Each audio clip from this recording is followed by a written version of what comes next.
दोस्तों, ये कुत्ता सुरमा भोपाली नाम है। इसकी एक कहानी है।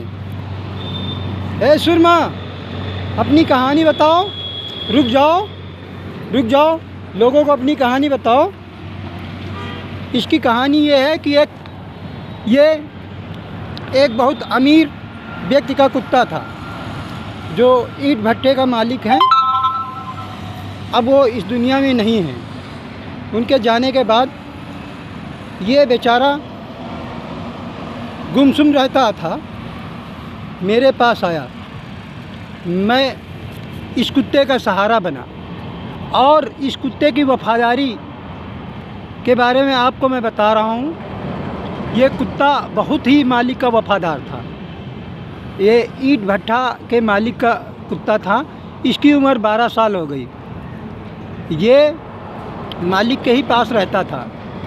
जब भी कोई ट्राली वगैरह ईंट लेने के लिए आती थी, गांव के दूर दराज के लोग ईंट के भट्टे पे आते थे और बोलते थे कि 2000 ईंट हमें चाहिए।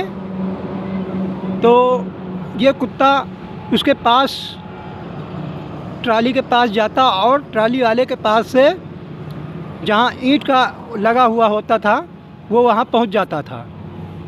उसके बाद 2000 ईंट लोड करते थे। जैसे ही उसमें 10-20 ईंट ज़्यादा लोडिंग होती थी, ये कुत्ता भौंकने लगता था। जब कुत्ता भौंकने लगता था, बार बार भौंकता था और ये जा कर के अपने मालिक के पास जाता था।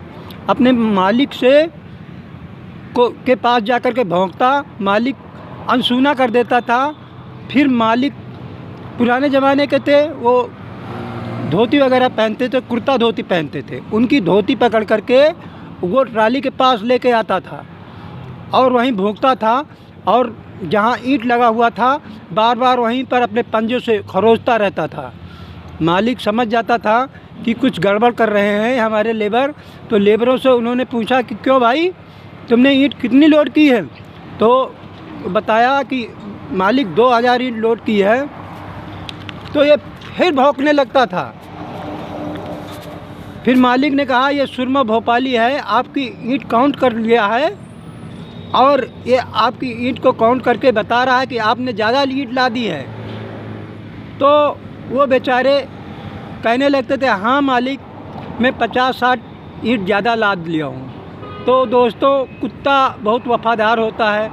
अपने मालिक का चेहरा, उदासी, अपनी मालिक की आहट सब पहचान लेता है। कुत्ता वफ़ादारी में नंबर 1 का होता है। इसीलिए पुलिस वाले, आर्मी और सिक्योरिटी में कुत्तों को बहुत इज्जत मिलती है। ये लोग अपने मालिक के बहुत वफ़ादार होते हैं। ये अपने मालिक का सहारा बनते हैं। बच्चों को खेलने के लिए साथ साथ रहते हैं, बूढ़ों का सहारा बनते हैं। और भाई ये देख लीजिए, बहुत बैठे हुए हैं बेचारे, मेरे पास हैं। अब इनके मालिक इस दुनिया में नहीं हैं। मैं इनका सहारा बना हूँ। अभी 1 महीने से इनका इलाज चल रहा था। अब ये ठीक हो गए हैं, अब ये स्वस्थ हैं। इनके मालिक अब नहीं हैं, फिर भी ये खुश हैं। मेरे पास आए हैं तो लगता है कि ये 24 घंटे ही पहरे पर ही बैठे रहते हैं। यहीं बैठे रहते हैं आराम से और किसी को आने जाने नहीं देते हैं। धन्यवाद दोस्तों, धन्यवाद। आप इनकी लंबी उम्र की कामना करें। धन्यवाद। अगर हमारी बात अच्छी लगी हो तो शेयर और कमेंट करें। धन्यवाद दोस्तों।